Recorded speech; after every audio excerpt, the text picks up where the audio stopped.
یہ وڈیرے کچھ نہیں کر سکتے اگر غریب اکٹھا ہو جائے.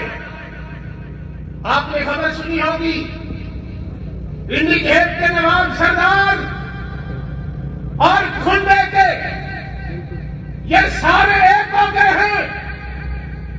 کیوں ہیں؟ اس لیے کہ کسی کے پاس پہلے نون لیگ کا ٹکٹ تھا، ماموں پی ٹی آئی کے اندر تھا، بھانجے کہیں اور کھڑے تھے.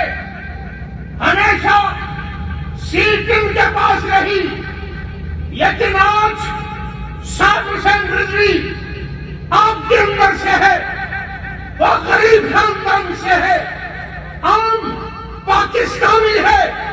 اگر وہ جرأت کے ساتھ کھڑا ہوتا ہے تو وڈیروں کی سیاسی موت واقع ہو جاتی ہے.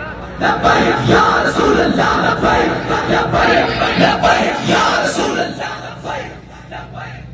ان کی سیاسی موت واقع ہو جاتی ہے، ان کی گھربندی ختم ہو جاتی ہے. اور اگر ہم ایک اور شخصیت کی طرف دیکھیں تو ماشاءاللہ 10-12 لاکھ ووٹرز میں سے انہیں ایک اور اہم شخص نہیں ملا کہ جسے وہ ٹکٹ دے دیتے. سارے ٹکٹ خاندان نے آپس میں بانٹ لیے. کہیں شہزادی صاحبہ کھڑی ہیں، کہیں خود کھڑے ہیں، کہیں بیگم صاحبہ کھڑی ہیں، کہیں بیٹا کھڑا ہے. اٹک والوں ابھی تک آپ کو سمجھ نہیں آئی؟ آپ ان کے خاندانی غلام ہیں. اچھا کہتے ہیں اچھا جی انہوں نے کام بڑے کرائے ہیں، تو یہ بھی جو دیکھیں اس کام کی آڑ میں انہوں نے مال کتنا بنایا ہے. اگر 1 ارب روپیہ فنڈ آیا ہے تو گلی پہ کتنا لگا ہے. ماشاءاللہ ہر آدمی گھر بناتا ہے، جو بورڈ لکھا ہوتا ہے پہلے یہ لاکھوں کروڑوں میں لکھتے تھے. انہوں نے کہا قوم میں اتنی تعلیم نہیں، لہذا اب ملین میں لکھو. انہیں سمجھ نہ آئے ملین کیا ہوتا، اس کا حساب لگا لیں. جتنے کروڑ روپیہ یہ 1 کلومیٹر سڑک پر لگاتے ہیں اتنے میں 10 کلومیٹر سڑک بن سکتی ہے. لیکن ہمارے لوگوں کی کیا، گلی پکی ہوگی، نالی ہوگی، کھمبا لگ گیا. بھائی یونیورسٹی کوئی بنی ہے آپ کے علاقے میں؟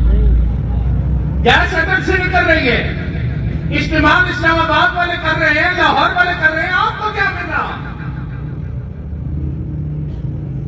پیٹرول یہاں سے نکل رہا ہے. آپ کو ایک اچھا اسپتال میسر نہیں. حادثہ ہو جائے تو ڈاکٹر کہتا ہے ہولی فیملی راولپنڈی ریفر کرتے ہیں.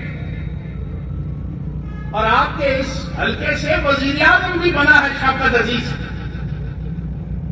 یہ کیوں ایسا ہے؟ اس لیے کہ ہم نے ذہنی طور پر ہم غلام ہیں. کبھی چودھری پرویز الہی آ کے لگ رہا ہے، کبھی امریکہ سے شوکت عزیز آ کر لگ رہا ہے. آپ کے علاقے کا فرق کہاں ہے؟ اس لیے ذہنی غلامی جو ہے یہ بڑی بدتر ہوتی ہے. مقبوضہ کشمیر سے حریت رہنماؤں کا وفد آیا. یاسین ملک صاحب اس وقت آزاد تھے، تو اسلام آباد میں صحافی نے ان سے سوال کیا کہ جناب آپ پاکستان آئے، آزاد کشمیر آئے، آزاد کشمیر اور مقبوضہ کشمیر میں کیا فرق آپ نے دیکھا ہے؟ اس نے کمال کا جملہ بولا. اس نے کہا مقبوضہ کشمیر جو ہے وہاں کے جو لوگ ہیں ان کے جسم غلام ہیں، اور آزاد کشمیر میں جو رہتے ہیں یہ ذہنی غلام ہیں. اور جو جسمانی غلام ہوتا ہے وہ آزادی حاصل کر لیتا ہے.